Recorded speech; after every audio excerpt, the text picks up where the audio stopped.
This bike being the 410cc, it actually produces the same amount of horsepower as my CRF 250L Rally, produces about 24 horsepower.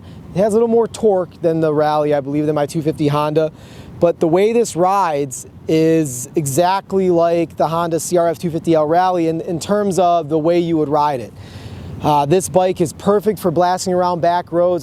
Fourth gear is great for the rolling hills around here, 45-mile-per-hour roads.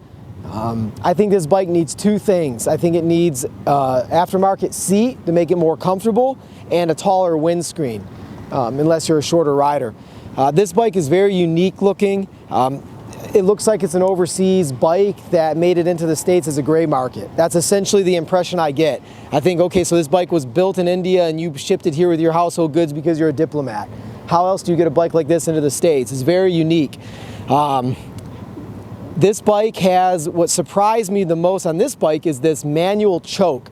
Now I know it's fuel injected, it has electronic choke, but this right here is essentially for bone cold starts. So if you're in below freezing temperatures and you want to start this bike, you can actually use this choke to give yourself a higher idle for a very cold start. It also operates as a kill switch. So if you fire up the bike, you can actually go like this and kill the bike. But you can also use it to give yourself a 2,000 RPM idle instead of a 1,000 RPM idle to warm the bike up quicker in colder temperatures. I thought that was interesting. My 89 Beamer K75 is fuel injected, but it also, even though it is fuel injected, it also has a choke like this, which you have to use. And this one, of course, is optional unless you're in very cold temperatures. I don't like the mirrors on this bike. They were a little odd. I couldn't get the right one adjusted well enough for some reason. I think a lot of guys might replace the mirrors. The windscreen needs to be taller, but the way it delivers power, it's torquey. It's great. Its sweet spot is right around 45 to 60 miles per hour. That's the sweet spot. That is where this bike is fun to ride. And the loops they take you on, you're actually going through the rolling hills. It is very scenic here. And no roads here. You cannot exceed, well, the speed limit's posted 45 miles per hour. They won't take you on any road that's faster than that, but you can goose this thing up to 60 doing the slingshot method during these group rides. So I got it up there, and at 60, even in fourth gear, it's a 5-speed gearbox. But in fourth gear, you can get it up to 60 miles per hour and you're not wringing its neck. I'm impressed. I'm impressed. I would tell you, if I wanted to replace my Honda CRF 250L with a bike to just cruise back roads and stay off the interstates and do even like some somewhat long distance riding, whether it be for 3 or 4 days or even for 3 or 4 weeks, I would do this.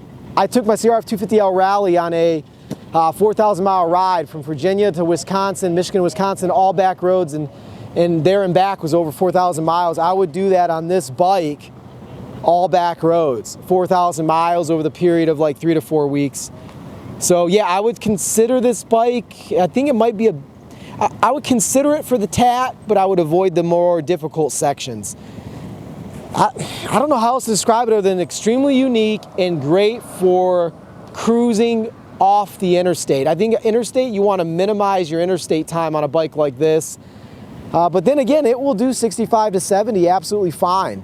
The riding profile, the way you use a bike like this is very similar to the Honda CRF 250L or the WR250.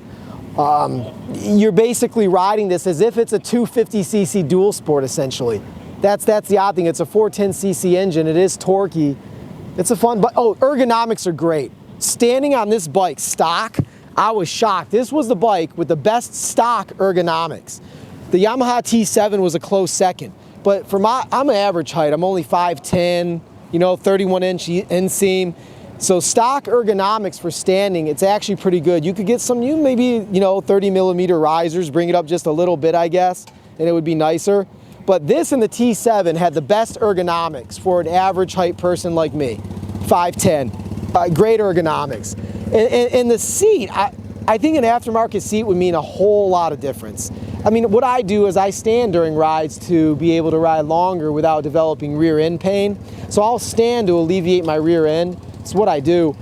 But I would say an aftermarket seat concepts would probably transform the comfort.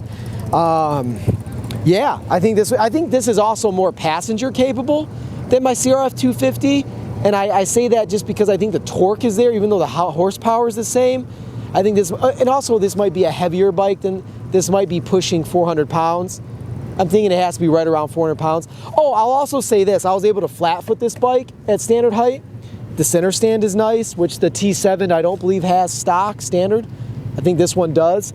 And I rode a lowered Yamaha T7, which I was able to flat foot. But the stock height Yamaha T7 I couldn't flat foot, but this I could flat foot. They also changed up the color schemes a lot this year, a lot more color schemes. The compass is now digital. That's the compass right there, which is a blank. So the previous models had a very poorly functioning compass that was not digital, it was mechanical. And this now digital compass, I guess, is much more accurate. Very cool dash here. Very cool dash. You got your tach, fuel gauge, speedo right here. I think it's a great looking dash. It's pretty well put together. Just need a taller windscreen. Yeah, and very cool. You got these stock crash guards.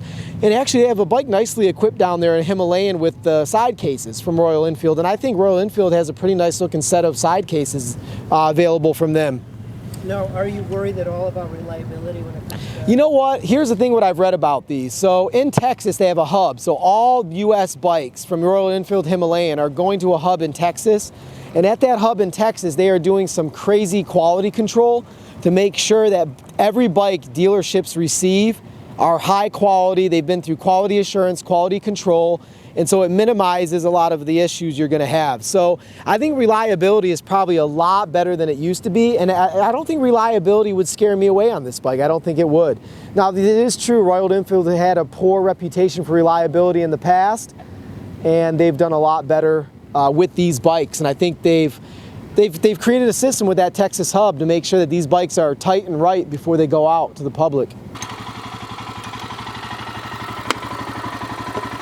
Nice cases. I think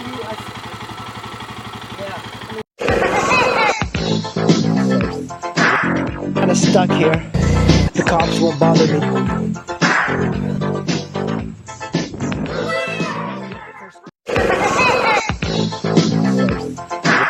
Kind of stuck here. The cops won't bother me.